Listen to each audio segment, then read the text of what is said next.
Hello everyone.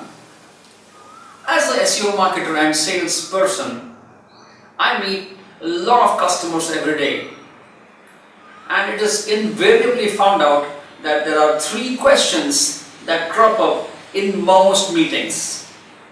In this video, we are going to look at three such questions and how to effectively handle them to come out with successful outcomes. Let's take a look.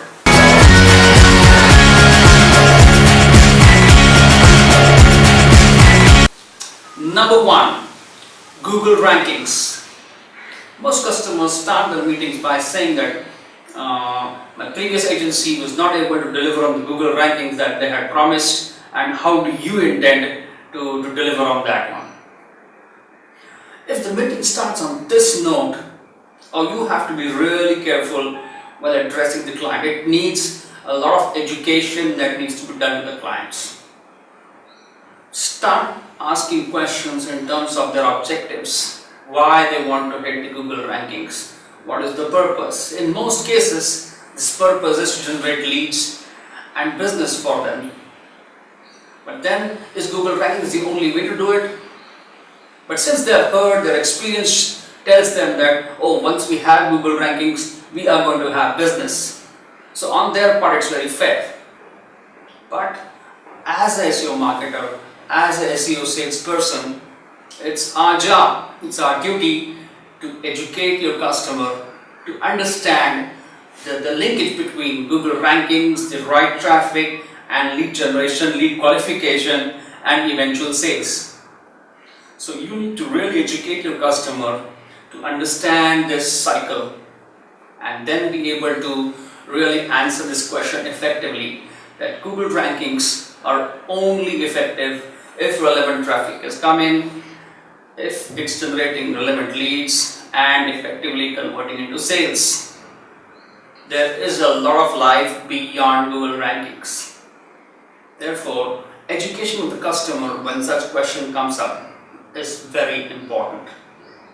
Number two, how is your program different from another agency's program? Now this question also pops up and also shows that the customer is trying to create benchmarking to decide whom they want to go to. This is fair in a way, but again, comparative approach will not work. Your methodologies may be different, your approaches may be different. What's more important is understanding the customer's vision and what are the objectives of what you're trying to do. And then be able to apply your model, your methodology to achieve that. Don't try to compare other programs with yours, or don't try to match other programs with yours. That's where your conviction, your determination of really achieving what goals you can deliver, what promises you make can be fulfilled, should be really understood by the customer. When you talk, your confidence should rub on him. He should be able to understand that what you are trying to do in terms of giving him his ultimate objectives of lead and business generation are being achieved. Only then the comparison will stop. Otherwise, he's going to walk up from your meeting into another meeting, again trying to find out some comparative option. The idea would be to make your proposition unique so that the customer's goals, the customer's objectives are met. Don't fall into the trap of getting into comparisons with other agencies. Number three, pricing. Now ultimately 99% projects boil down to this factor, is pricing. This X agency has given me an A price, B, yours is C, which is say 5 times more than what the other person has given me. And why is that? So an explanation is sought on why your pricing is high. I think if that question pops up, you should be very, very clear that probably you have not been able to educate your customer to what is trying to be achieved. This is a very, very good indicator.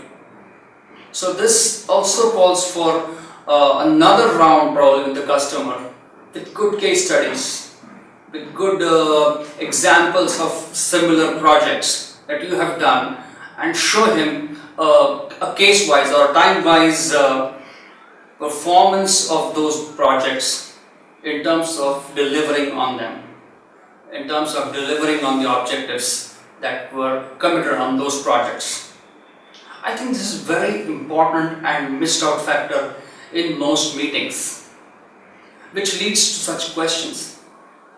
Because if ultimately the customer is going to understand how that vision, how those objectives are going to be met, this question will not arise. Yes, customers will have budgets, but then the idea would be he would come with saying, look, this is my budget, and then now how can we achieve this objectives in my budget? If that question comes up, that's a more sensible one. That's one where you can then align it and probably stage it or break it into parts or just focus on a few areas. That would be the way to go. But just by comparing with A agency and B agency and trying to again match with them is not going to solve your purpose and the customer's purpose. So those were 3 tricky questions that are asked in most SEO meetings, SEO sales meetings by customers, and how you should address them, so that the common point is towards delivering on customers' objectives rather than the approach, the methodology, or the comparisons that happen during project meetings. Once that is done, I think you are right on your way to sign the contract with your customers.